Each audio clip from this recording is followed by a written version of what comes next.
ক্যালিফোর্নিয়ার লস অ্যাঞ্জেলেসে দ্রুত ছড়িয়ে পড়া দাবানলে কমপক্ষে 2 জনের মৃত্যুর খবর পাওয়া গেছে।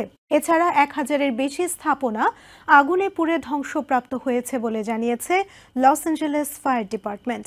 প্যাসিফিক উপকূলের অভ্যন্তরভাগ থেকে প্যাসাডিনা পর্যন্ত কমপক্ষে 3টি ভয়াবহ দাবানল নিয়ন্ত্রণে রীতিমতো লড়াই করছে হাজারো ফায়ার ফাইটার।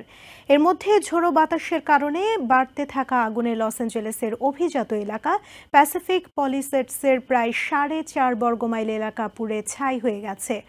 বুধবার সকালে শহরের 80,000 বাসিন্দাকে নিরাপদে সরিয়ে নেয়ার নির্দেশনা জারি করেছে কর্তৃপক্ষ।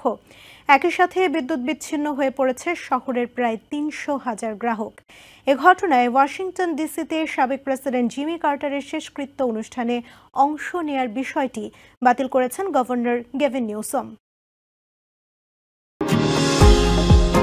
নিউ ইয়র্ক থেকে সম্প্রচারিত TVN 24 টেলিভিশন বিশ্বজুড়ে বাঙালির কণ্ঠস্বর।